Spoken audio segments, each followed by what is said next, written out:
course, the man of the hour, good old buddy of ours. He's former WWE superstar, former TNA superstar, currently TNA color commentary. Gonna bring somebody else with the blessings. Bringing the Pope himself, Elijah Burke. Live. Welcome, brother. What you say about it, Daddy? Oh, man. What's How you up feeling? with you? We finally come to the point to where Pope touched down on Under the Mat Radio. How about that? Yes. Oh, fair words. Yes. Love it. Definitely has. Yeah. No, it's been a long time coming. Mm-hmm. Yes, sir. And who exactly was that on that was talking prior to Pope? Oh, that was About the finger Monica waves Willis. and all that stuff? Yeah. Did I hear somebody say pastor in that statement? Yes, I Pastor called in, Pastor Yates. Oh, okay, all right. We got all these people on here talking about blessings and pastors, and now we got the Pope. Sounds like a great night. Mhm. Oh yeah, Yes, we create our own Trinity. Yeah, All right. Yeah, exactly. Well, I said, thanks, Mike. Thanks for calling in. As NSC Gameboy says, let us know what you want us to call us. You want us to call you the Pope, call you Elijah. What you want us to give you call you right now while we got you on? Well, I mean, to every man gives his just due. Whatever that due is in your eyes, and let it be. I'm good either way. I'll be Pope and I'll be Elijah until the day I die, I'm sure. So take your pick and have at it. All right. Okay. With that being said, I'm going to turn it over to my co-host. Go ahead, brother. Well, Pope, man, first of all, once again, thank you for coming on Under the Mat Radio. My first question to you is not necessarily about wrestling. It's about you yourself. Your upbringing has been somewhat spectacular. I've seen various interviews when you talk about it, how emotional it was. Real quick, can you let the fans know the point where you came, where you really wanted to just get into the business and really wanted to change your life and become something greater than you were as a child? Well, that goes back to childhood, I would think. And when you come up in a way that I did in Jacksonville, Florida, and even to this day, you look back at it and you see all of your neighborhood, that is under the stadium, the Jacksonville Coliseum and the Alltel Stadium, 3 houses you grew up in, and the parks you used to play at, the bus stop you used to stand at, the friend houses you used to go to, the basketball court you used to play on. It's all a parking lot. So that kind of tells you about the neighborhood that I was in, because obviously it wasn't worth keeping because of the city obviously looked at it as a unnecessary place to have. They needed it for parking space. So growing up the way I did, you always expect, you wanted more, I'd say. And that was something that I always wanted was more. I wanted more than what I had. I wanted more than what my parents were able to provide. I wanted to be something other than just a statistic, if you will. So therefore, it was during that time at a very young age, sitting and watching wrestling, as so many of us have done as kids, that I knew that is what I wanted to do. It was only until coming into a certain knowledge, as the pastor and the sister before was talking about, that I learned to expect greater and not expect greater. In order to get greater, you have to walk into greater. And that is exactly what Pope did. Okay, believing and achieving in the same process, brother. Oh, wonderful, man. Wonderful. Thank you. Thank you, Pope. No Thanks for that, man. Say, Pope, before we even get into wrestling, when we have any of the boys calling the show, of course we talk about wrestling, but we like to get to know the person, who they are outside of it. And we got to talk to you about, brother. Talk about the other side, the Chef Pope, food porn, you cooking the soul food. Talk to us about that, man. Well, you know what? Pope grew up primarily, we're four brothers, one sister, sister was the second oldest in the bunch, so she really wasn't there. Mama working 2 jobs, Papa being a Rolling Stone at the time, you understand what I'm saying? Mama working at night, no meal being prepared, and older brother having to cook for us, and oftentimes we having to throw, little specialties together, and we all know about those Roman noodles, don't we? Oh, yeah. We would get it.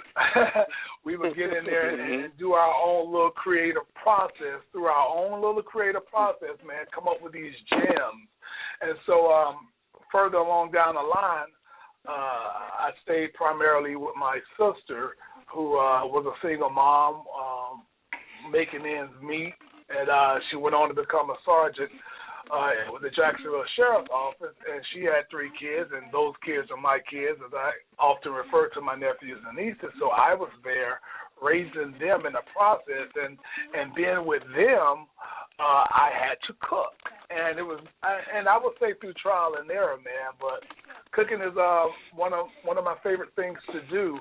Now, if I could just find one of Hope's former future baby mamas that can possibly learn how to cook better than I can, then she got it. But until then,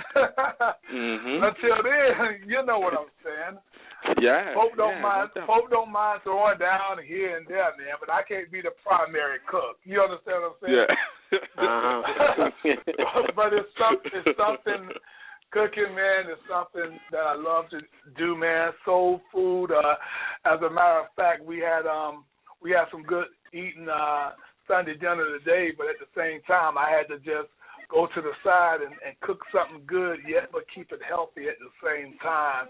You know, whether you talk about center cut, turkey breast, and steamed or fried collard greens, with a little neck olive bone. oil, that's it. Yes, Oh, sir. man. Oh, well, we ain't even going all the way down to soul food, Chip. I'm just keeping it healthy right now. Yeah. When you start talking about cooking soul food, man, then I got to go all the way to the oxtail. You know what I'm saying? Yeah, the chitlins. All the way. Oh, yeah. The chitlins and everything, man. With the hot sauce and the vinegar.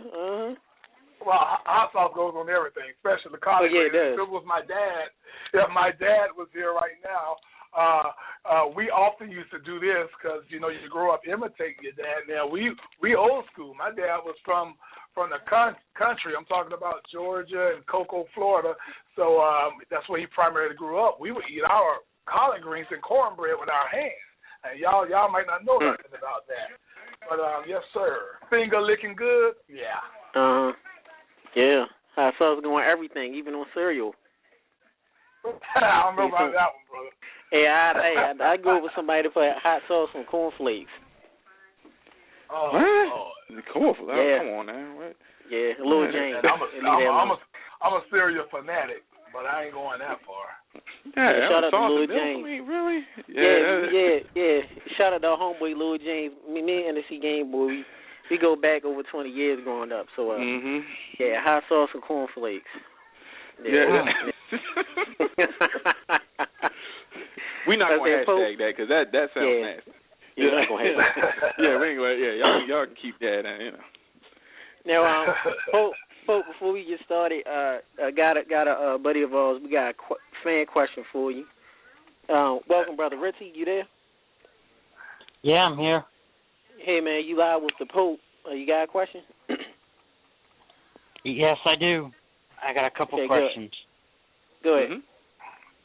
First question is, what was it like working on the Dark Knight Rises?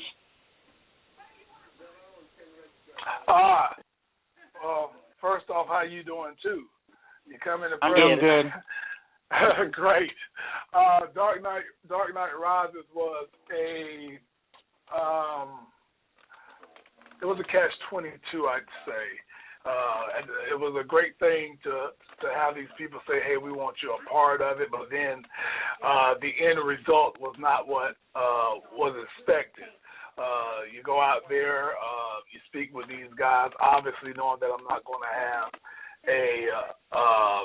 a featured role, but knowing that I will be in a role to be seen and shown during the film. And much like with a lot of things, when everything is written in pencil, it often has an eraser. And so as the end result of Dark Knight Rises, which is something that a lot of people often ask me about, you only see me if you know me. I mean, you have to look for me. I was looking. But it was still a great experience. It was still a great experience, probably a better experience working with Quentin Tarantino day in and day out on that other film that I don't like to talk about, and yet not be able to follow through on the filming. All right, thanks for that. Go, Ritzy, what's your next question? I was wondering if you could talk about the differences between working in WWE and in Impact.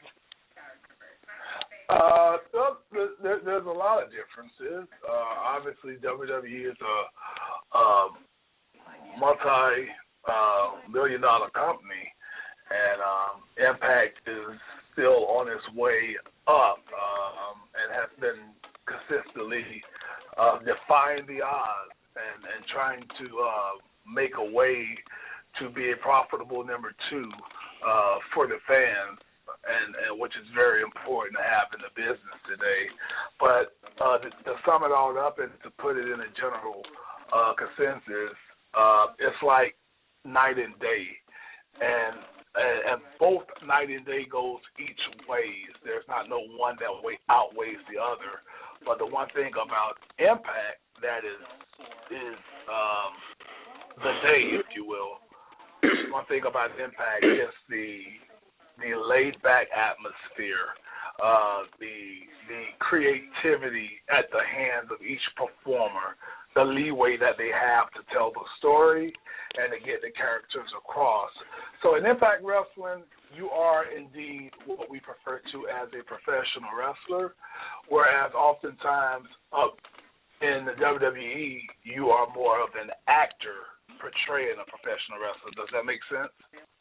Yeah. Mm-hmm. Yeah, it does. Yeah. Good analogy. I like that. I like that. Ritzy, thanks for calling, man. No problem, and I'll definitely try the hot sauce on cornflakes. All right, you do that, Ritzy. Take a picture, send it to us, and we'll take the Pope minute. Let us know how it is. All right. Yeah. Hey, thanks. Before we bring in up my other co-host, hot sauce growing up. What was the best hot sauce for you? You said hot sauce going everything. Us being black folks, what was the best hot sauce? Oh my gosh, that's something that you can. That's something that's very debatable. I don't ever think you can choose just one, because when you like hot sauce, you like hot sauce, and if you were like I was growing up, you often had to deal with different types of hot sauce as long as you had hot sauce.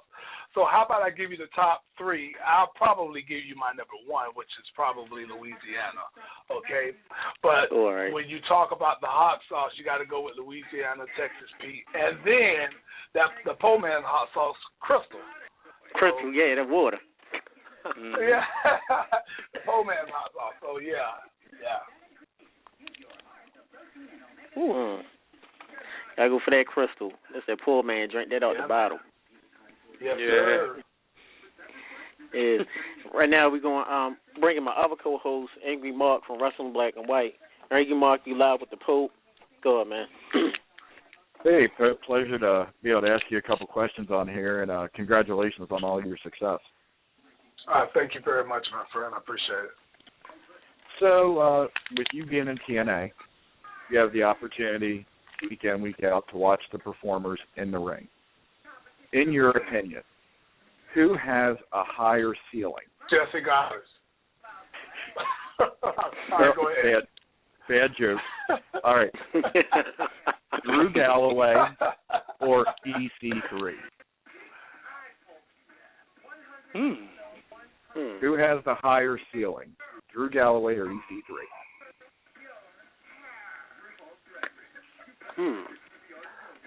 Yeah, that's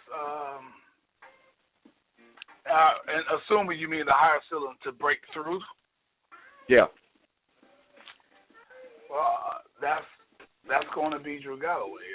EC3 has already accomplished quite a bit in Impact Wrestling.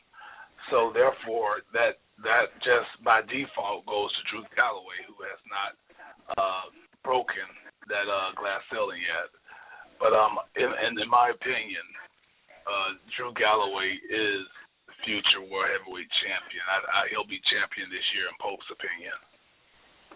Okay. And I have two other questions for you. You had the opportunity to see Bobby Lashley work in the ring. You've had a chance to see him fight. Being an African-American male, how did it make you feel when you saw Bobby Lashley win the TNA Heavyweight Championship, being the first black athlete to hold that title? Well, being that he was the first black athlete to hold the title, the Impact, the TNA title, I mean, if we go back through history, obviously you got to give Ron Truth the first, but that was NWA TNA. But I was happy.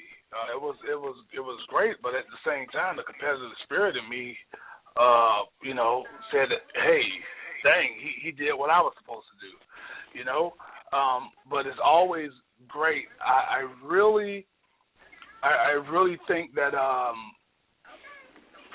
the barrier, the certain barrier hasn't been torn down greatly enough. I think it's been chipped away at in the business, but I would love to see, and we have seen that to a certain extent with Lashley, but I would love to see in both organizations, to have a person of color, and I'm not talking about a shade. I'm talking about Afro-American, African-American brother to just carry the company. I'm not talking about. I ain't talking about The Rock. Y'all can argue that all day long, but I don't count him. Nor do I. Nor do he. Nor do he. Right. Yeah. Right. So with that being said, Pope, it's been, WWE's been around for 53 years, and they've never had an African American carry the main strap in 53 years. All right. What being African American, going into a company where you know that you have a less than 0.1% of going to the top, how do you deal with that, knowing that you'll probably never get there because of the color of your skin? Well, I think a lot of things plays into that. I certainly wouldn't toss that on just the color of one's skin, whether that is a factor or not. We certainly can't just look at it at that. I do believe that everything is about timing and place, and I promise you that when Barack got into office, I thought that we were going to see a lot more. I personally thought like, oh boy, this is it. I thought they were going to. They being WWE, I thought they were going to capitalize on it. Have a brother out there, campaigning and getting to that title, because it is very elusive. It appears to be very elusive for a black competitor. So I do think it's about time. I do think it's about place. The right situation will come along. I thought it had come, but hey, I'm not Vince. But I do think there will be a time where something will happen, because Vince tries to stay modernized, and he tries to stay with what's going on in the world today. But how do you face it? You just go in, man, and do your job, and believe that your ability and your performance overall as an athlete takes you to the top. And I just have one last question, because I know time is valuable. You're a great competitor in the ring, very athletic, great promo skills. Is there anything holding you back physically from you competing in the ring? No, nothing at all. Right now, it was a situation to where got a call, talk some business. You know, Taz was out, and everything just kind of came to where it is now. And so Pope is contributing in a different way, which I have absolutely no problem doing. And the competitive juices still flow. I still wrestle independently. I often frequent up north to OVW and help out there. But there's nothing stopping me from being in the ring other than the fact that I'm loving what I'm doing right now at the table. Well, Pope, thank you for answering those questions for me. I really appreciate it. Continued success, and hopefully we get to see the Pope entertaining people on the other side of the commentary. Thank you very much. Thanks, Mark. Thank you, Mark. Take care, guys. Hey, Pope, you got a shout-out from my good buddy. I think you might know who he is, Gene Snitsky. Just hit me up, wanted me to tell you hello. So he was a very cool guy back in the WWE days. Love Snitsky. I just saw Snitsky a couple of weeks ago. Yeah, it's good buddy of ours. So it wasn't his fault. It's, of course, nothing his fault is all. See, so, now, fan question to you, and end up stealing my question is, you had a picture on your Facebook, because, you know, me and you talk off air on a regular. The Mount Rushmore of pro wrestling. You put up Bruno Sammartino, Hulk Hogan, Stone Cold Steve Austin, Ric Flair. Now, some people may argue this. They may feel, why isn't The Rock on there? Why isn't Triple H? Why isn't Backlund? Why do you feel that Sammartino, Hogan, Austin, and Flair is in Mount Rushmore, the four tops? Okay. Well, let's look at the Mount Rushmore itself. Let's look at the concept of Mount Rushmore. Mount Rushmore is compiled of presidents, obviously starting with the first, obviously dealing with four presidents who had such a unique and profound impact on the world of that we live in, the United States of America. So when I chose to have my man from Harvard Arts, Harv the Illustrator on Facebook, when I had him to put that together, I thought of what we consider the granddaddy, if you will, who brought WWF to the game, who carried it, and that was Bruno Sammartino, who held the championship for over 11 years. How can you not put him on Mount Rushmore? What that says is that for 11 years, he was selling tickets and putting butts in seats. That cannot be argued. That is fact. That's why he was the champion for so long. How many times did this man sell out Madison Square Garden? You know, so you don't discount. We're not just going on a popularity thing or a popularity thing of today, okay? But that's why Bruno was there. So when you talk of yesteryear, Bruno was the man of the WWF. Then when you talk about who the torch was passed to and who took WWF to a new level and took wrestling as a whole mainstream, no one's going to argue that's Hogan. Hogan was the guy that took wrestling to the mainstream, him and Vince, and made it what it is today. Not just the WWE, but wrestling in general. And then we have Stone Cold. Well, the reason Stone Cold is there because after the Hogan era, there was only one other era that came in and rivaled Hogan's era, saved the company, and one superstar that became so popular that he outsold Hogan in the merchandise department. But that could be argued due to the different eras and the money and all that stuff. But that was Stone Cold Steve Austin. So you got to put those guys, when you talk about WWE, yesterday, today, and forever, well, you got to start with those. And then you go to the greatest wrestler of all time, in the nature for Ric Flair. That speaks for itself. You know, 16-time world champion. Not even that. He's 21, 22-time world champion, whatever the case may be. He held titles far longer. He may have lost them, but he certainly won them back. But those were so far and few in between, not like the title reigns of the late 90s to the day to where they were just passed off from one Monday night to a Sunday pay-per-view to the next Monday night just to pop ratings. Does that make sense? No, yeah, it does. So yeah, Flair was a traveling champion. Today, a championship changes hands. I mean, not just today, but certainly in the last decade or so, a championship changes hands just to pop a rating. You know, so it's not really because the guy is the best wrestler. It's not because the guy is the hottest thing per se, but it's whatever fits the story.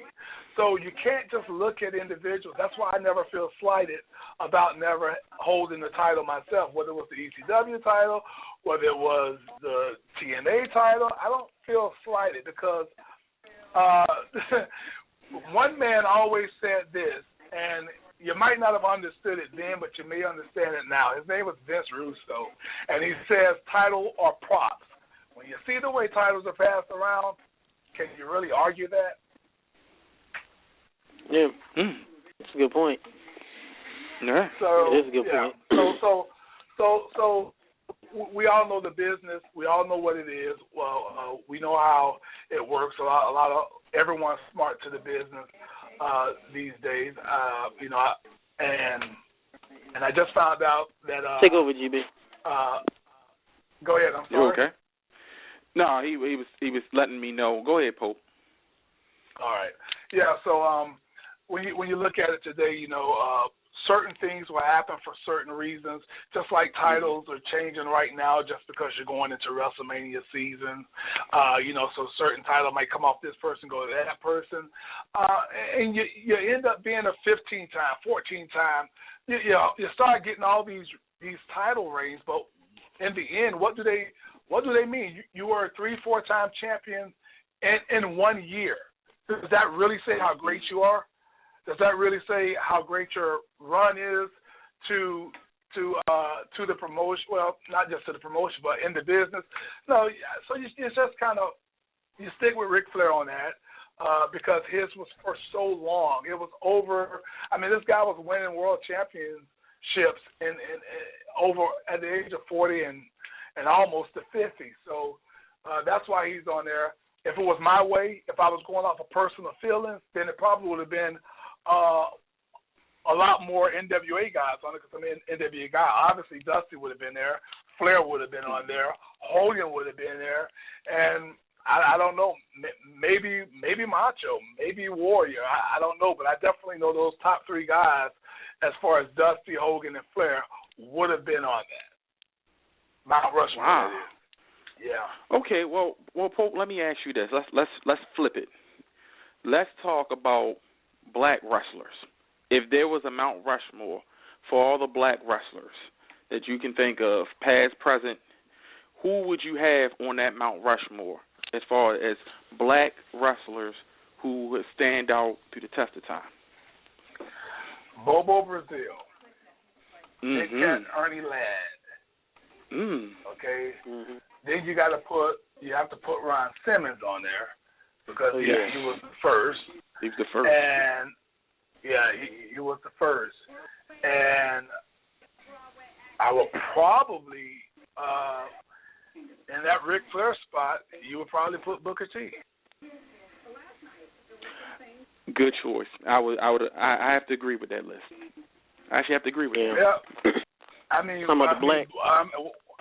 when you look at the, I mean, and see in the back of my head, I'm thinking Iceman King Parsons because I was a huge fan, you know. Yeah. But when you look at the fact, five-time WCW World Champion, even though that was in the span of what, a year, 2 years, but still 5-time world champion. That's what I'm saying. And then went on to hold the world title a couple more times in WWE. So you have to. He was a world champion in both organizations. You can't discount that. He's a 12-time tag team champion with Harlem Heat. You know, the United States. He's held every title in TV title. The Cruiserweight title. Yeah, the United States TV title. So you would have to put Booker there right beside Ron Simmons, who was the first, and then you got to put Bobo Brazil and Ernie Cat, who certainly broke down barriers for us at a crucial time in the business. You know, they were still wrestling.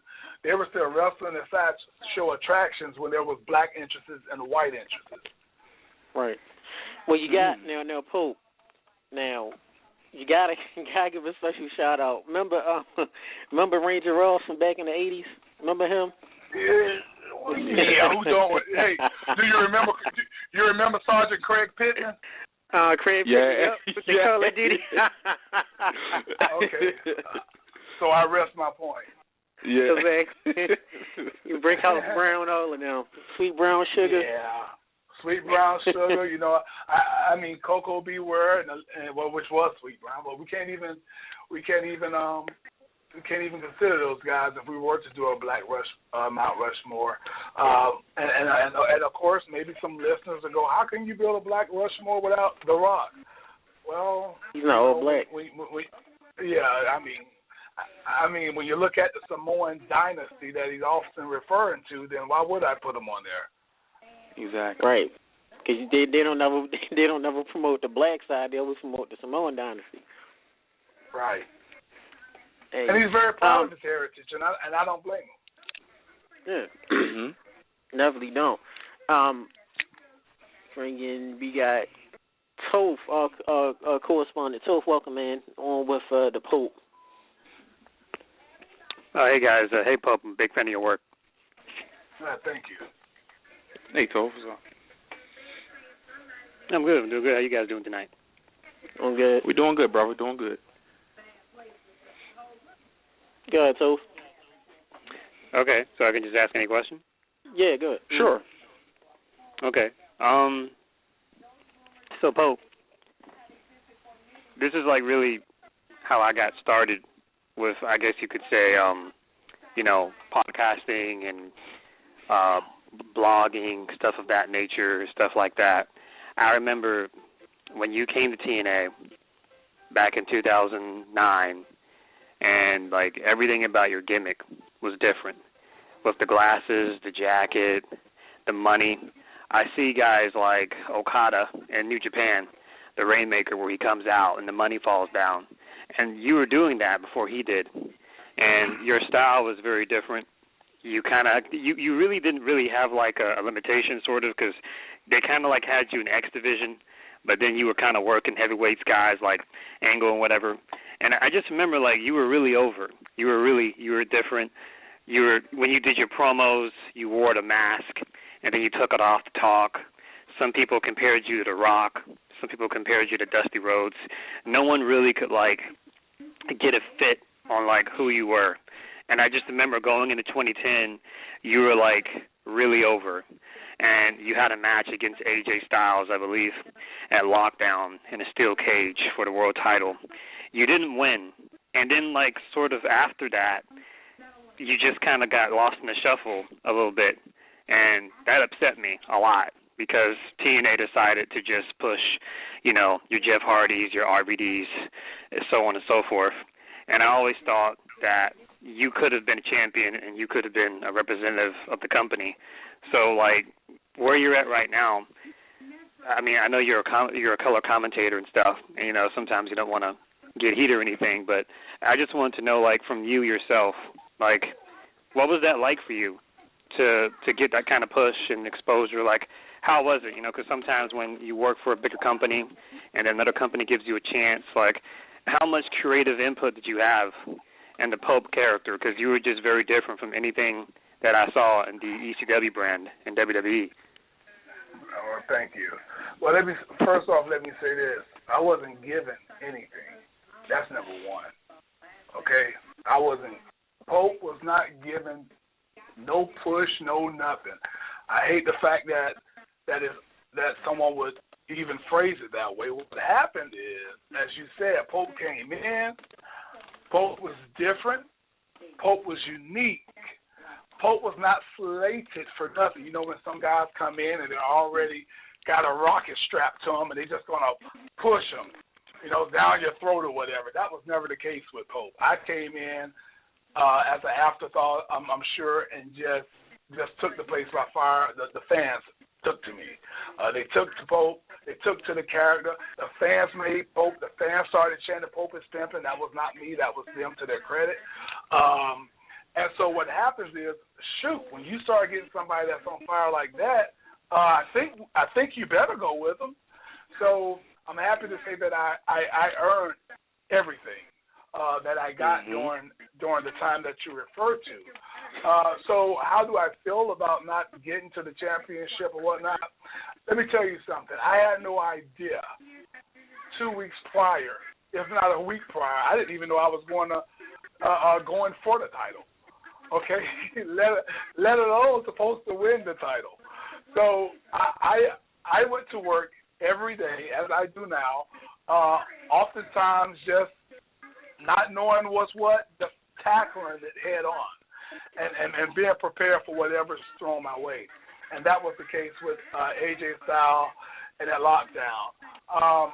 What happened was simply that there was just, let me say it like this. If we were not on Monday nights, at that time, going head-to-head against WWE, Pope would have been world champion. The decision was made last minute. I was informed, and the rest is history. So I didn't get it, no big deal. I didn't plan on getting hurt, but that happened. And everything else just kind of went sideways, as you said. So, there's no heat in that statement. Everything that is said is legit, and it's certainly not a knock on the company. The decision makers that was there at the time just had different of opinions, and when that stuff happens, everything weighs into a factor. And like I said, we were on Monday nights, and I believe they thought that putting it on RVD the next night was the best thing to do. As far as, again, ratings and getting more viewers to tune in. So can't fault them for that if that's what they thought. That's their opinion. Yeah. Okay.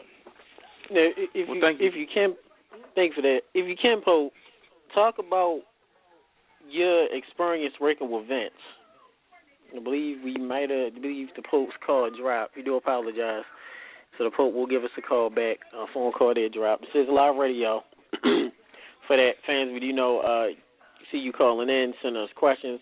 We will try to get to all of you guys' questions as quickly as we can. We won't be able to answer all of you guys' questions at all. But we'll wait for Pope to call back in to the show. Toph, how you feeling, though? I'm doing good, and while we're waiting for Pope to call back, you guys were talking about a black Rushmore mountain. Oh, there he is. You back? Yeah, Pope, you back? Yeah, I'm back. Yeah, I apologize about that. My phone is dying, but we're good. Go ahead. You put it on the charger? Well, God dang, how long you going to hold for? Now, go ahead, man. We good.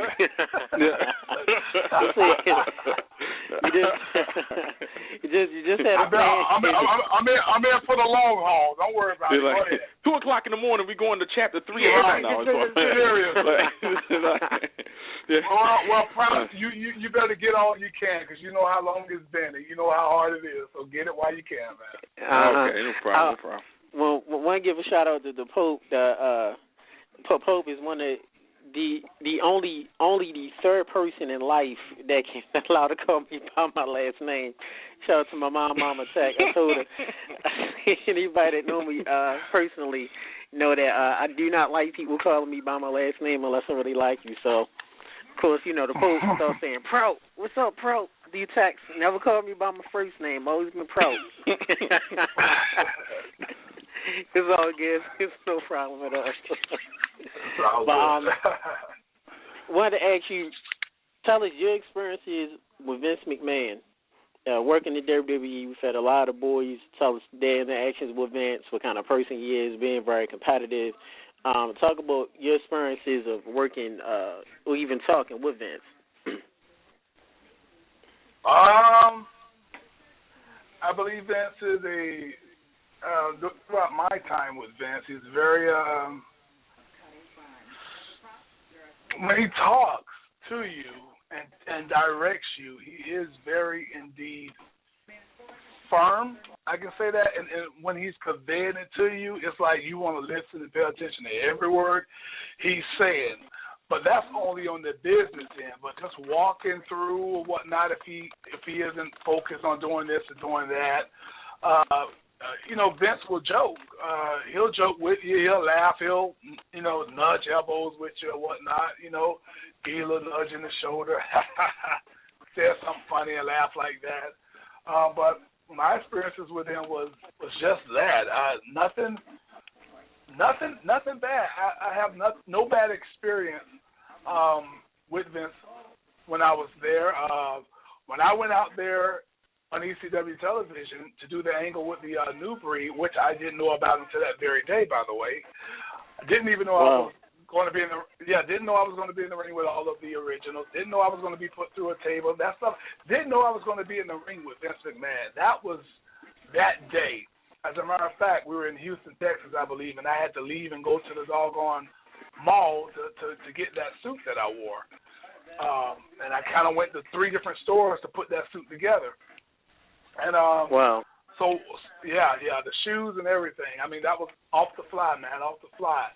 And so knowing the type of guy that Vince is, when I got in the ring, I took my arms and I put it around Vince and I said, "Come on, give him that $1 million smile." That's because backstage he was always telling me before I walked out, "You walk out there, give him that smile, give him that $1 million smile."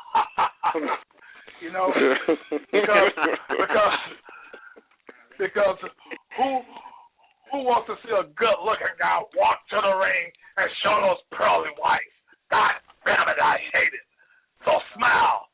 So that's what I did. So every time Elijah Burke would walk out, I had to show the pearly whites. And that just makes a lot of people angry and say, "Gosh, he's such an arrogant prick." And so when Vince got in the ring with me, off the cuff, off the fly, I just did what he always told me. I threw my arms around and said, "Come on, Vince, this is $1 million opportunity. Give him that smile." And that is one of my most memorable moments with Vince, and one of my proudest moments as well. Because once it was over with, we talked backstage. He loved it. It wasn't a part of a script or anything, and that's something that kind of helped me all the way through my career, thanks to Dusty, who I worked with personally during that time. You got a script, you go by the script, but God dang it, if you feel something, you just got to go with it. Ask for forgiveness later. So if I was going to get in trouble, then, I would get in trouble after the fact, but that didn't happen. Thank you for that. We do have a fan question. Wants to ask, Elijah Burke, fan of yours, ever since seeing you in WWE, can you talk to us on your memories of Chris Benoit and that tragedy? Sure. What do you want to know? That's all the fan Norm sent from Philly. Well, Norm from Philly, I'll say this. It's a sad situation, what happened all the way around. I was very familiar with Chris Benoit throughout the last days, definitely, because I was on the loop with him prior to that last match on ECW television. And on that loop, there was Nancy. On that loop, there was Daniel. May they rest in peace. And I talked to Nancy. We laughed. I played with Daniel. Nothing, nowhere would have indicated anything that is being said today about what happened. There was nothing that indicated it. Chris was still, to me, Chris. And that's pretty much it. It's a sad situation what happened. If what happened the way they said it happened, it's very sad. Mm-hmm. Thanks for that. Quick, another fan question. When do you see TNA touring the USA, like WWE? Well, TNA already did tour the USA, like as he said, the WWE. And I believe during the time, which was a good time for him, obviously, financially, I believe, it didn't play out the right way. There's so much money to produce live shows, not only live shows, but shows from around the country. When you got all this talent you have to fly in, all the production workers you got to fly in, the equipment you got to get there. It's really expensive road to go down. And I think during that time, Dixie Carter felt that she needed to pull back when you were weighing the risk and rewards of continuing to tour the country. She felt it was best to pull back, and that's not something I would certainly not disagree with. Thanks for that. Now a question. Of course, Poop, this is bound to be asked. Now after this, we'll talk about your charity work. Titus O'Neil. Of course, everybody knows Titus O'Neil's situation. Here, stop right there. Your thought. I don't care. You don't even have to go any further on that. I'll say this. I just Proud had already asked me this before, and I told him no comment either way. So he should have deleted that question before you even answered it or asked it. But nonetheless, I'll say it like this: when you are in a professional environment, okay, I want to take out the fact that Titus O'Neil is black. Okay, I've met Titus O'Neil. I don't know him personally, but I've been around him. He's a great guy, respectful. He's a grinder. He's a self-promoter, which is great. I mean, this guy knows how to get the job done. But let's stop making everything in wrestling and in the world today about black versus white. We'll never. I mean, I see us going backwards as a people and as a nation, because everything is becoming so black and white. The man committed an infraction on the job. He got punished because of the infraction. It's just that simple. I mean, you may say, or somebody may argue, oh, if it was a white guy, maybe that wouldn't have happened. Well, obviously, if it was John Cena, maybe that wouldn't have happened, but John Cena makes $16 million or more a year for that company. You know, so that's totally different. You know, but the fact that it happened, while it was supposed to be an emotional moment for Daniel Bryan, okay, and the cameras are right there rolling, not just for TV, but for the network, for future DVD releases, and then, you know, you have Titus O'Neil that grabs the chairman while he is, you know, and what if Vince had been, what if he had torn his quad? I mean, we know he tore both quads by trying to run in the ring. What if that little thing that twisted his knee? Just because of the way he didn't pull him that hard, but he's almost a 70-year-old guy. And outside of all of that, outside of all the possibilities of that happening, you are in a professional setting, in a professional environment. If something isn't done, what does that say to the rest of the guys that are working? What type of example is that for them? So I don't see anything wrong with the fact that it happened. Should it have happened? I'm not Vince. No one's Vince. But I'm sure he thought about it before they did whatever they did. And you know, regardless of what would have happened, I just wish that we don't make it a black and white thing. I don't think Titus O'Neil was suspended because he's a black guy and he pulled the chairman. He was suspended because he was Titus O'Neil, and he did something that he shouldn't have been doing at a serious time during a serious production, and that's the bottom line. Thank you for your input, man. We really appreciate that. We appreciate that. No problem. Let me say this, because let me ask this question though. Let me ask this question. It's a topic of conversation everywhere. But let's say if Adam Rose had did that and got fired, let's say if Adam Rose had pulled Vince like that playfully and got fired, would we be talking about it like this? Or would we be saying how dumb of a move that was, that Adam Rose would think that he could pull the chairman during such a time in front of everybody like that? I mean, so that's the kind of stuff that we should really look at and weigh. And you know, I know it was a real hot topic on social media or in conversations or radio shows. I could care less. I don't believe it was any of that. I think Titus he made a bad decision. He obviously said that he did, and he's been held accountable for his actions, which he proudly, not proudly, but which he, gave account for himself. He said, I made a dumb move. I realized that, and I deserve it. You know, he said he deserved to be fired. Obviously, he don't deserve to be fired, but the man is owning up to his mistakes. So everybody else should, instead of be talking about it being a black-white thing, they should be talking about the fact of how Titus O'Neil is still being a positive example during this trying time in his life of being suspended for 90 days without pay. That's what we should be talking about. The man's taking it, and he's been an upbeat guy and said, you know what? It's my fault, my bad. I did something stupid, and I'm fully accountable for my actions. That's what we should be talking about. Same way with Cam Newton. He should be. He should have done the same thing. Right. He should have done the same thing. You know, we always talk about. We're talking about this as black brothers and black men. You know, I always have prided myself. Y'all done opened up a can of worms now. So now let Pope talk for a second.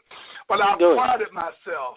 I prided myself on every eye that have looked upon me wherever I go, not just as Pope, but as Elijah Burke, the man. I pride myself on how I carry myself, how I conduct myself in the presence of others. It's very important. And for those young men and women that look upon you as a star, as a superstar, as a celebrity, it is very important that you be cautiously aware of what you are posting on social media, what you are sharing about your life, because eyes are looking, and some wants to follow in your footsteps.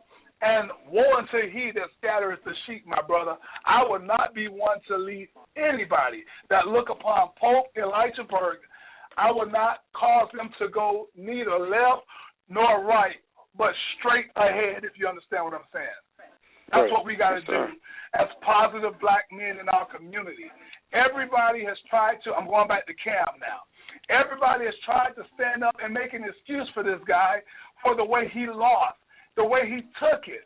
But if you are a great winner and you can handle your wins in an over-celebratory manner, excessive celebrating. Mm-hmm. You know, and when you get to that microphone stand, when you get to that mic, I mean, you're talking great and you're being a great winner and you're talking about how you did this. When you lose, you got to be that same example to all of these brothers and sisters that look up to you. You have to be that same example and lose with a certain self-respect to carry yourself and say, you know what, I lost, I got knocked down, but I will get back up again. That gets respect from me. That gets respect. Let's not make mistakes with a man being a sore loser because he handled himself in a way that he shouldn't have after the loss. I'm sure he's seen the mistake. I believe he may have acknowledged it. He refused to acknowledge it. He said that he's a sore loser. You show him a good winner, and he'll show you a loser. Well, you know what? Peyton Manning lost the Super Bowl 2 years ago.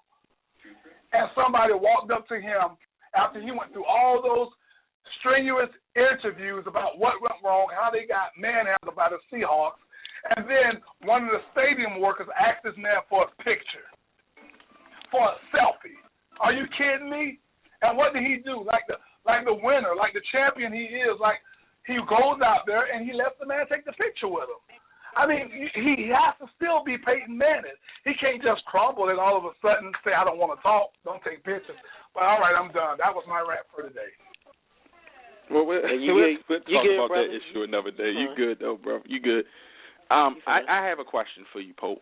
Under the Mat, as you know, we are a pro wrestling show. We also deal with other sports, other forms of entertainment and stuff. This past weekend, me, NSC Gameboy, I was at a promotion. I do professional wrestling managing, and I do manage a few stars that's up and coming. And one of the conversations we had was about guys like yourself who haven't grasped the brass ring as far as titles is concerned. And we already talked about the titles as props, and it's more about the character and the worker than the actual belt. But my question to you is that do you think that the glass ceiling for black wrestlers, rather as female or male, because the females are going through it too, just as much as the males are going through it. So we don't want to count them out either. Do you think that there's any hope or any chance that we can see that glass ceiling shattered? Let me say this to answer your question. Okay, first let me say this. There is no such thing as a brass ring in this industry. There's no such thing as a glass ceiling in this industry. The only thing there is in this industry is an elevator. And those who are in charge choose whom gets on that elevator and whom rides it to what floor. Do you understand? Don't ever, from this day forward, mention a brass ring or a glass ceiling. There's an elevator, and there's a conductor on that elevator. And that conductor chooses what floor you get off on that elevator. It has nothing to do with the individual talent. Per se, let me go, and this is not a knock on a good friend of mine. I love him to death. How many titles have Santino Morello held? Holy crap. How many Intercontinental title reigns have he had? How many United States title reigns have he had? How many tag team title reigns have he had?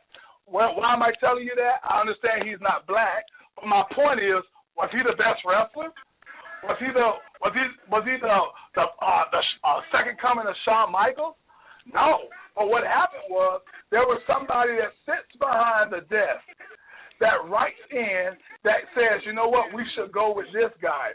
So to put it all in a nutshell for you, I think that this epidemic, as we refer to it as the brass ring ceiling thing with black wrestlers, black female wrestlers, that will continue in WWE. I assume you're referring to because I mean we've had Austin Kong and TNA. Yes.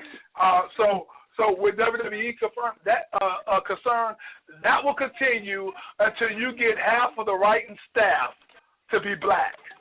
Until you get some black writers that can relate to black issues, dealing with black problems, to turn it into black saga, that will always be there. Does that make sense?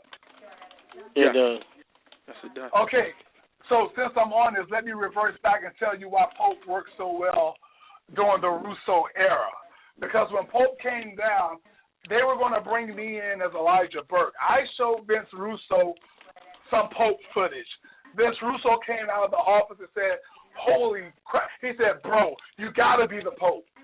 He said, I mean, this is in one day. This is within 15 minutes of me being in Orlando. He said, you got to be the Pope, bro. He said, I already know the name, dinero, money, bro, because that is money. You have to do it. So I came into that. But what made it work was the fact that Vince Russo, of all people, acknowledged, I am not black. I know nothing about the Pope. You do. So you be the Pope, bro. Tell me what the Pope would say. I can't act like I grew up in the heart of New York or in Jacksonville, Florida, from where you come. I didn't come from the ghetto. You tell me about the Pope.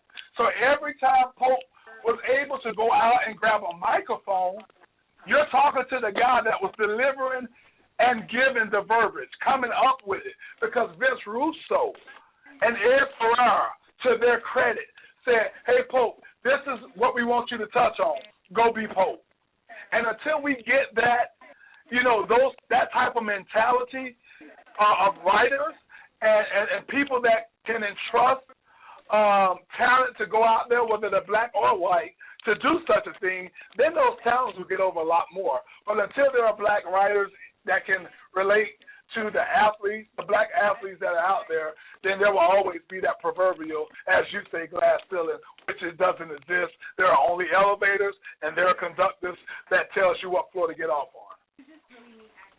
Well, Pope, I have a lot of fans that listen to our show, a lot of black fans who love what we do and how we report it, and this is the most natural, the most direct way in order for us to get to our fans. And I thank you for illustrating that, and I also thank you for breaking it down, because those barriers that we have created is only the perception that was given to us.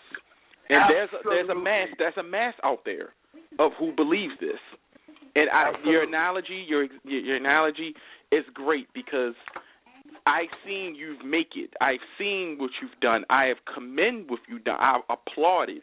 You don't shuck and jive. You don't go out there and dance a jig. You're not out there gyrating. You're not out there, acting a fool and being a gangster. You're out there being yourself.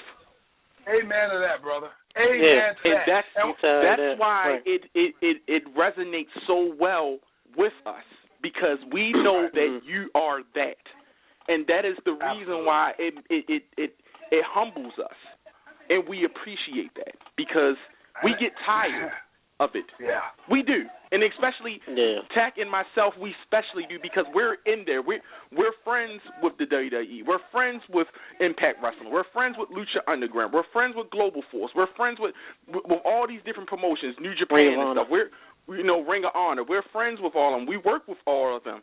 And when we see it, it turns our stomach, because we know there are guys out there who have defied it, who have done it, and done it well. And when we interview you, when we bring you on the show, we need that illustration to show the young guys, because they don't see it, Pope. They don't see it, Elijah. They don't. And I tell you right now, as did if you were standing in my face, I will tell you right now, they are giving up hope, because they feel like the further they get, the more they lose a part of themselves, the more they don't love it anymore. And that's the part that hurts. So for you to be where you're at, for you to not only be in the ring, but beside it, in the back, knowing the writing, knowing the staff, knowing what's going on, that is what we need. So I thank you. I thank you. No problem. And you know what? I thank you, because I can hear the passion. I hear the passion in your voice, man, and that means a lot to me, to be talking to someone who actually gives a darn. So that means a lot. But to your listeners, to all my brothers and sisters out there, who are dealing with the complexity of this whole issue, I want to encourage them to keep going, because a diamond will always shine through. And they can do it. They can make it. There's always, I mean, you certainly can't have a cast of a cast or crew without a certain diversity in there. They would get there. The kid that is down in NXT Apollo, he's going to do some great thing. I don't know his background. I don't know his mic skills, but I know he's a tremendous athlete. But let me tell you something. U-Nation. Yeah, U-Nation. U-Nation. This boy has been talked about making waves on the indie scenes forever. But so was Colt Cabana. And when you get up to the doggone WWE, if those people with the pen, this is all I want to tell my brothers and sisters, that is not a knock on you. Colt Cabana is one of the most interesting, dynamic, entertaining performers there is. Yeah.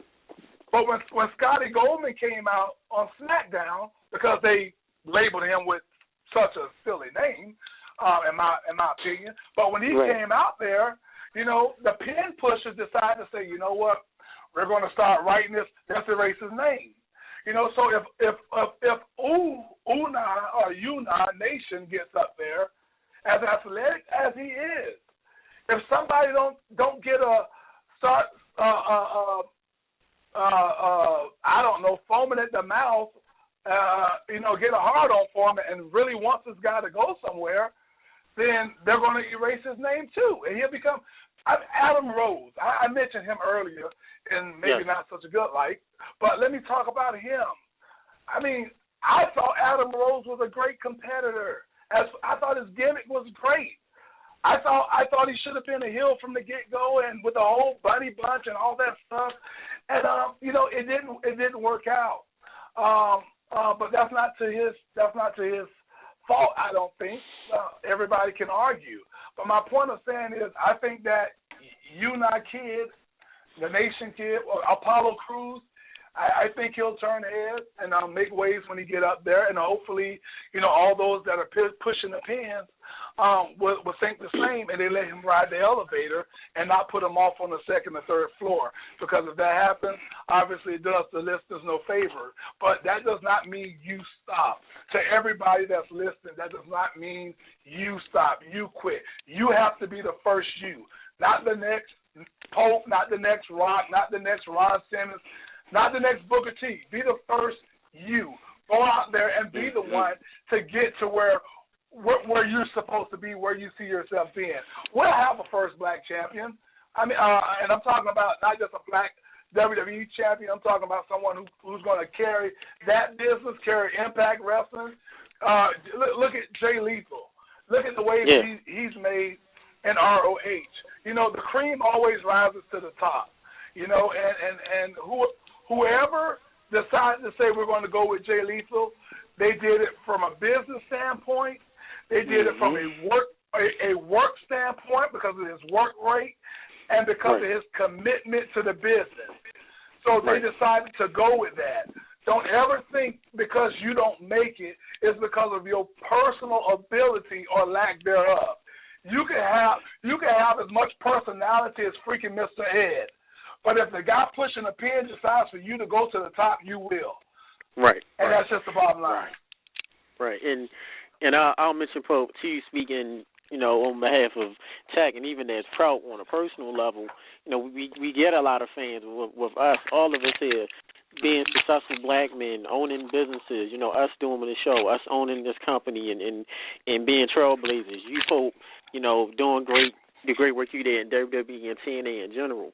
You know, a lot of things that, not to really turn to a race thing, we get a lot of black fans, females, males, old people, grandfathers. We had all of them come to us, and they're like, why are black people, why we represented in WWE, why we always got to be dancing and jiving? We talked to Booker T. We talked to Ron Simmons 30 minutes off air. You know, he came to us and sat us down and said, look, brothers, you know Ron's voice, like that father. He said, let's talk. We talked to the Ahmed Johnson. Yeah. Shout out to Ron Simmons. Shout out to, you know, we talked to Ahmed Johnson, to Booker T, to the Brickhouse Browns, to the Coco B. Weds. And a lot of fans come to us when we go to shows, and they feel some type of way, like, why we always got to dance every time we on TV? My little cousins, why black people got to dance on TV? New Day, why they dance for acting silly? Why can't we just wrestle? Right. Look at, and you see that, like, and well, us being in the business and media, we see this stuff, we're like, that is a good point. Every time we on TV, we dance. And it wants to see, that's how the fans, you know, the outside looking in, they view us as a culture of why we always got to be dancing and, as Innocent Gameboy said, shaking and jiving. Nothing against Iceman King Parsons. He was great, one of my favorites too. You know, nothing against, you know, Pistol Pads and Rocky Johnson, and that was a little different at that time.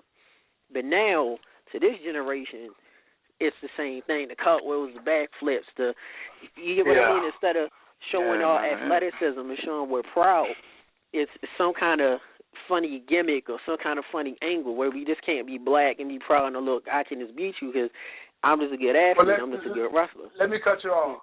Let me say this. Sure. That's part of the reason Pope didn't become a member of the Spirit Squad. Now, to those fans and to the people that come up to you, you need to help them to understand it's a TV show. You need to tell them and help them understand this is a TV show. This is a live theatric performance. This is just like going to the Florida. Look at me talk about Florida. This is just like going to the theater. This is just like going to the Apollo Theater in the heart of New York and watching a stage play, watching a Wiz live. It is what it is. These are actors who are portraying wrestlers. Okay, and with that being said, there is no why, because they don't have to. They don't have. I'm telling you straight up. I didn't like I hated the fact that Crime Time was doing the gimmick that they were doing. But you know who came up with that gimmick? Crime Time did. That wasn't a WWE gimmick. Crime Time came up with that gimmick. So with that being said, what I wanted to say is this. Anybody, as far as our black wrestlers, the Prime Time, lots of money, millions of dollars, whatever, they came up with that themselves. But no black athlete has to do anything. No black wrestler, rather, has to do anything because they have a voice. You can say yay or you can say nay, but too many are afraid to say nay. I don't want to do this. When Pope was out there, and went up to meet Vince McMahon as a part of the Spirit Squad, and Vince gave me the option, I said, nay, I don't want to do it. With all due respect, I appreciate the opportunity, but I don't want to do that because I'm not about to be out there and be the token black guy with Afro puffs in my head. And he understood. He said, okay. He said, I'll send you back down till we get something better suited for you. I went back down to OVW. I stayed there for a couple of months or so, almost into the next year, and he brought me back up as the mouthpiece of Sylvester Terkay, and then everything else happened. So nobody has to do anything that they choose to do it because they want that opportunity. So when my black brothers get that opportunity, some are too afraid to say no, but you don't have to do what they give you. And to touch on that point, again, why do the black wrestlers, why are they shooking, why are they jiving? Well, Bobby Lashley's show ain't doing that. But if you're just talking about the WWE, then, again, you go back to the people that are writing. You got a whole crew of young to middle-aged Caucasian brothers, Irish descent, whatever. None of them can relate to black wrestlers any other way than that. I mean, that's what they see. And a lot of them from the old school. But maybe to their credit, they got to do something like that with the blacks because more than likely, stereotypically speaking, which is probably more so proven than not, more blacks has rhythm to do that type of stuff. You know, I mean, you can't have a white brother going out there, you know, doing it because then it'd be really goofy, unless his name is Dusty Rhodes. You know, Dusty jumped and dived and shook because he could, man, and because he had rhythm. You know, so that's how I look at that. Nobody has to do anything. You can clearly say yay. You can clearly say nay. But I think at this point in time, being the show that it is, being the biggest show in town, nobody wants to ruffle anybody's feathers. Nobody wants to say anything wrong. Nobody wants to get on anybody. Look, as long as I'm going, and this is the way it's looked at, as long as I'm going out on TV, and as long as I'm making money, I'm happy. And so, you know, those my younger black brothers and sisters that are listening to this, that's what they need to understand. Everybody got a job to do.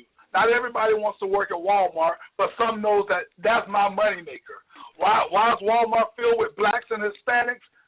Because more so than whites, because they know they got to make money somehow, and that's their money maker. They're not going to drop their apron and walk out of McDonald's just because more blacks and Hispanics are there, but that's what they choose to do. Everybody has a voice. You take your voice and you become greater. Walk into greater. Believe that you can be great and walk into greater, and that would change that whole outlook from that point on. Right. Right. Thank you for that. Okay. And I know that's how. And I commend you guys. Hold on, I commend you guys for again being against the status quo, man. There's a bigger war going on here. Okay, there's a bigger war going on, and it's not just how others are being viewed or how others look upon ourselves, but it's the war within our own community to be that positive image to encourage our younger brothers and sisters to be better, to see themselves as being better, and to walk into being better. We have a purpose. We have to do this as a whole. People like you, people like myself, proud. We got to be the ones to set that example for the others, to let them know that you can do whatever it is you achieve to do. It's going to take some hard work. It's going to take some getting knocked down, but you can do it. You just got to fight for it. Yeah, it's true. Thank you, man. Thank you. Thank you for that. And as we say, that's how we do things. We very, very straightforward, very, emotional and thought about our feelings, not just about our race, but just in general, about anything in the business. And we appreciate you being forward and being honest about your feelings. We do. We appreciate that. No problem. Absolutely. And then, like you said, for us, of us being of like faith, and we feel and share the same views. You being a pro wrestler, you being a entertainer, making it to, with the big boys, WWE, TNA, working all over. For us being where we're at, we share the same viewpoints, and like you said, it's a bigger war out here, and then it's up to us to actually change the mindsets of the fans, but just in general, and even social media, about watching what you say on social media, people watching and whatnot. That's very important. It is. On the good note, before you let you go, Pope, your charity, and we love charity work. The Love of Live Charity Incorporated. Talk to us about that. Well, the Love of Live Charity is a charity that I've started up about a little over 4 years ago, and that is something that's near and dear to me, because it's a way for me to give back to that community that I spoke of earlier. That so many places were so bad, the community, that it's all torn down now. But there are many individuals on the home front that are displaced, they are homeless. It deals with disadvantaged communities through humanitarian efforts.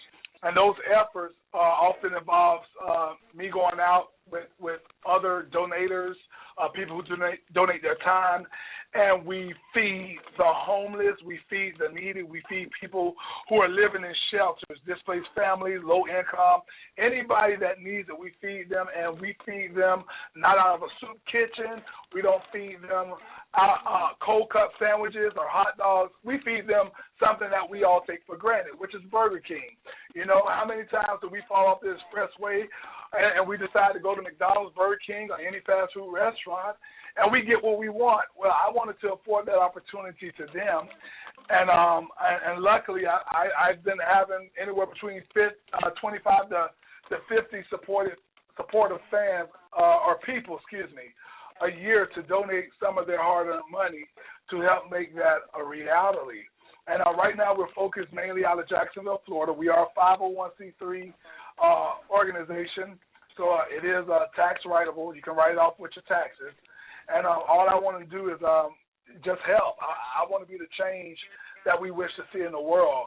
We sit and we watch these presidential debates. We listen to these people talking about making life better for the lower income, this and that. Well, all I ask is for anybody that is listening to this right now on the radio, on the internet, or wherever they're listening to it at, to go to my website, theelijahexpress.com, click on the Love of Life Charity, and donate $1, if you will. I mean, just $1 help makes a difference. It goes a long way. Speaking of going a long way, in a couple of months, 3 to 4 months, I'm focusing on June and July, where the Love of Life Charity wants to commit a love drive. That's what we call our events, love drives. We want to go out to the Children Wilson Hospital. Wolfson Children's Hospital in Jacksonville, Florida, and we want to do something for the terminally ill kids. I even want to bring a wrestler to down, if possible, to be a part of that event. And we just want to show love. We want to do what isn't being done enough of it. Every time we find people donating money, it's always for such a horrid or bad cause. Somebody just got killed, somebody got cancer, somebody needs to be buried. Well, hence the reason my charity is called the Love Alive Charity. Let's love people while they are able to be loved. Let's show love while they yet live. And that's what that's about. That's great. That's that is great. I will announce publicly here on the show that Under the Mat Radio and Under the Mat Communications LLC, us as a company, we got some staff members saying that they will donate to your charity effective as tonight and this week. So we definitely will help and donate towards this great charity that you have. Appreciate that greatly, man. And just to touch on that, we just held a blood drive January the 16th, downtown Jacksonville, Florida, at the Burger King. We fed over 300 people hot. We're talking about cheeseburgers, sandwiches, burgers. We had plenty of drinks, desserts, and whatnot. We were able to clothe some of the homeless. We were able to have blankets for them. We had skull caps for them. And this is the type of stuff we want to do. I get no gain for this. It is just encouraging others to be that change that they wish to see. I want them to be that positive change as well. And by donating a couple of dollars to this, that says that you're willing to help be that change. And I appreciate it greatly. Anything helps. Anything helps. Yeah. Well, I will let you know, someone else, I think you may know well, wanted to shout you out. I believe your good old buddy Vince Russo just tweeted us and said, "I'm the Pope's #1 fan, Daddy." Okay, right. So yes, Vinny Rue. Vinny Rue will always see Pope. He never ever called me Pope. He will always say, "Pope, Pope," that's Pope. All right, Pope, or Pope Daddy. But yeah, I believe that statement. And to the degree of the fact, as I said earlier, Vince always let Pope do Pope. He never told me what to say. As a matter of fact, I joked with him about this on his podcast. We were around waiting, me and Devon, for Genesis pay-per-view, and Vinny Rue comes around there, and Vince goes, "All right, Pope, what you got?" And I go, "What you mean what I got? All right, what you saying? Let's go. Are we ready for this?" And I'm like, "Well, Vince, tell me what direction you want me to go, and I got it, And so but that's what he always did. That's what he always did. We're going here. This is what you and Devon are going to be doing in the future. This is where you're going.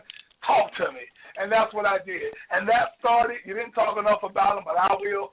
That started with my mentor, my #1, it started with Dusty Rhodes. When I was with ECW and Dusty Rhodes was working creatively and during that whole CM Punk thing and the New Breed, Dusty had this script. He would lean back on whatever he could. He said, "All right, Daddy, look here. You see this right here? This is what they want you to say. I want you to look at it, and then you talk to me you tell me it the way you want to say it, Daddy. And you just say it. Don't worry about Vince and Stephanie." He said, "Don't worry about Vince and Stephanie. I'll deal with them later. You just talk to me." Yeah. And what that did was that gave me confidence to know that one of the greatest, in my opinion, the greatest promo artist in this business was saying, "I got enough confidence in you. This is what they want you to say. You look at it, but I want you to say it the way you want to say it." Man, that gave me all the confidence in the world. So by the time, even back when I was Elijah Burke, but by the time Pope came around, Daddy, it was a done deal. Yeah. Wow. I will say real quick, with us reaching the end, is, when Dusty passed, I know I had tears in my eyes, I know NSC Gameboy did, and I saw the video that you posted on Facebook, and I know we tweeted each other that day of, and my mom watched it and I watched it, and I was very moved to see you, spread your emotions out and talk and definitely the feelings and the love that Dusty had, and he definitely will be missed. Yeah, I love Dustin. I'm gonna say this really quick. I never post anything personal online, as y'all might know. I mean, everything Pope does, I usually do it for an entertainment aspect. But Dusty was definitely worthy of it. He was worthy of it. And I love his family. I love Cody, who I know him personally, as well as Dustin. I love them, and I just wanted to give that man his just due. I didn't know if I was going to get a chance to say goodbye. I never did. But my heart goes out to his family. And as always, long live the dream. Well, fans, there you go. Ending the show out, we got the man himself, Elijah Burke, the Pope. This man is a chef. This man is a great talker. Please check out the Love Alive Charity Inc. TLC. We will post the Pope's website URL on our page and all over social media. Pope, thank you much for your time. Thank you much for being here. No problem. No problem, man. I appreciate you guys having me. We'll have to do it again. Yes, we will, Thank man. you, baby. Thank you. All right. Y'all take care. You take care, baby. All right, man. Everybody, that was the Pope, D'Angelo De Niro, Elijah Burke. Please check them out. Thank everybody. Thank you, Monica Willis, good friend of ours, for coming on, talking about the unique salon experience. Thank you, Pastor for calling on in. Everybody, for the callers, for the tweets, for the Facebooks, for the text, also for that. For Tech, NSC Gameboy, check out tomorrow. We will let you know our next big, great guest coming on Under the Mat Radio in the next week or two, and we will all talk to you soon. NSC Gameboy. Amen. Talk to y'all later.